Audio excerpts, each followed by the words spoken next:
La gang, j'espère que vous êtes en forme. Je commence en vous rappelant que le défi cardio est à remettre avant ce vendredi 5 juin. J'ai déjà plusieurs personnes qui me l'ont envoyé. Good job la gang. Aujourd'hui, on va faire ça un petit peu plus léger. Le déconfinement sportif a commencé. Donc ça veut dire que les endroits sportifs commencent à rouvrir graduellement. Puis parmi ceux-ci, il y a les terrains de tennis. Donc terrain de tennis, c'est gratuit. Tu as juste besoin d'une seule personne pour jouer.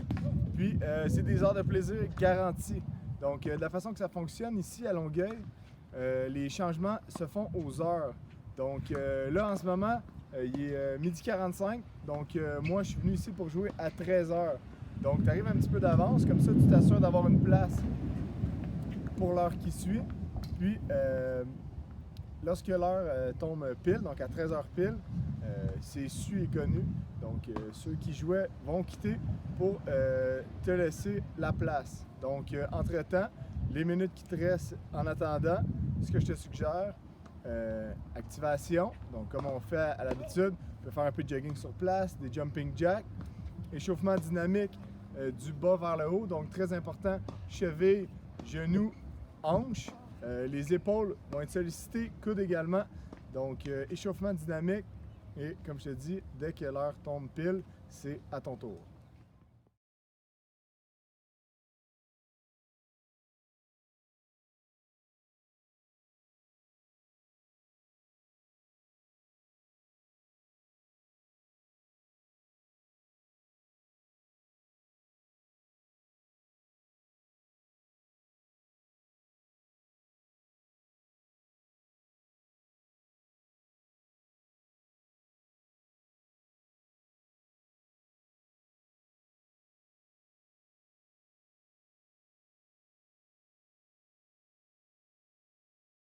Une fois sur le terrain, ce que tu vas avoir besoin, bien sûr, ta raquette. Deuxième chose, ce que je te suggère fortement, une petite serviette. Donc comme ça, quand tu commences à avoir chaud, tu vas avoir les mains un petit peu plus humides. Donc pour garder une prise qui est confortable et sécuritaire, ça va être important d'avoir une serviette pour t'essuyer. Bouteille d'eau en tout temps, donc tu prends des gorgées entre les poings. Et ce qui peut être le fun aussi là, à penser, c'est des shorts avec des poches. Donc comme ça, tu as toujours des balles à proximité, donc tu peux jouer tes points plus rapidement. On va commencer à frapper des balles, on va faire quelques déplacements. Donc on va faire la croix sur le terrain, donc pas chasser sur la ligne de service et sur le T, donc la ligne du milieu. On va pratiquer des déplacements avant-arrière, toujours en revenant au milieu du terrain.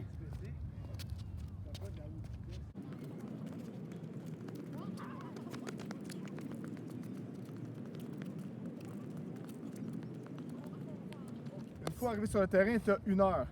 Donc, ce que je te suggère, c'est ton 5 minutes. Très important.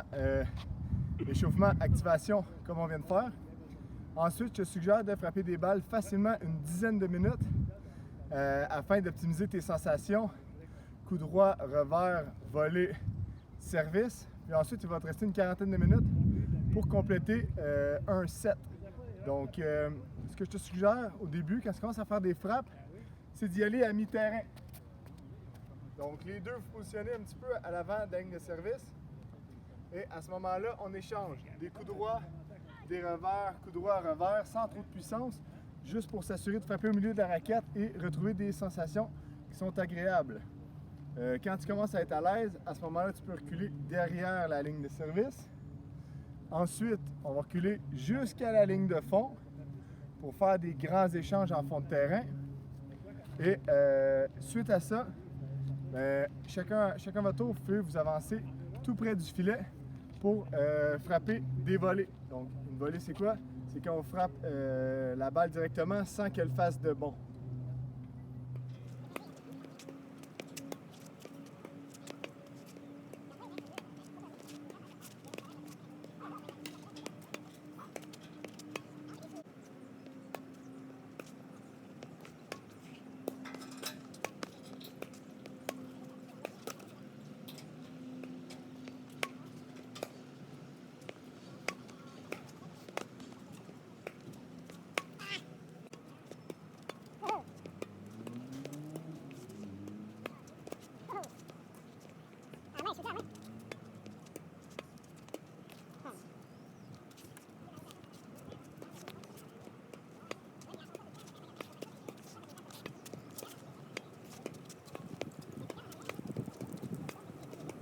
Donc à partir du moment que tu commences à être à l'aise avec tes sensations, coup droit, revers, la volée au filet, à ce moment-là, tu peux te diriger vers la ligne de service. Donc je te rappelle, on va se servir en diagonale.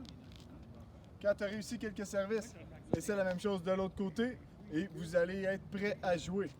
Pour les services, la façon que ça fonctionne, lorsqu'on sert, puis le pointage est pair, on sert à droite. Quand le pointage est impair, on sert à gauche. Donc moi, ce que je ne dois pas dépasser, c'est la ligne ici. Donc tout ce qui est à droite, je peux servir là. Par contre, moi, je préfère servir plus près du milieu, comme la majorité des joueurs. Pourquoi? Parce que j'ai un meilleur angle d'attaque. Donc j'ai plus de surface à attaquer en servant près du milieu. Pour le service, vas-y comme tu le sens. La seule chose qui est bien importante, c'est que tu ne dois jamais toucher à la ligne ici, tu dois toujours rester derrière. Moi, de la façon que je fonctionne, j'envoie ma balle bien haut, le plus droit possible, puis j'essaie de faire mon point d'impact le plus haut possible en frappant la balle à plat. Si tu rates ton lancer, inquiète-toi pas, tu peux le recommencer. Donc, si tu rates ton lancer, dépêche-toi pas à frapper, reprends ton lancer, puis vas-y à nouveau. Donc, tu as 2 chances pour ton service. Premier service, s'il est raté, tu as une deuxième chance. À ce moment-là, réduis ta puissance. Assure-toi de mettre la balle dans le carré.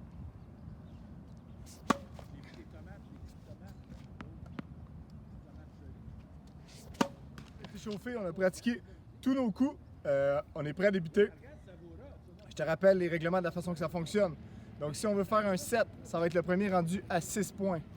Pour marquer un point, on doit passer d'abord par le 15, ensuite le 30, le 40 et enfin, on marque notre point.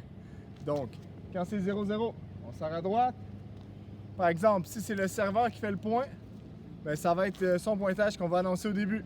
Donc, si je fais le point au début, ça va faire 15-0, je sers à gauche, 30-0, je reviens, 40-0 à gauche et ensuite, j'ai la possibilité de marquer le point. Si on arrive à 40-40, c'est un deuce qu'on appelle. Donc là, ça veut dire qu'on doit avoir l'avantage et ensuite marquer le point. Donc, on doit faire 2 points consécutifs s'il y a égalité. Pour les changements de côté, donc il y en a qui vont avoir des fois avantage du vent, avantage du soleil. Ça va être toujours au nombre impair. Donc, par exemple, à 0-0, je sers de ce côté-ci. Ensuite, on change de côté, mon adversaire vient servir. Quand le total des points donne 3, on change de côté.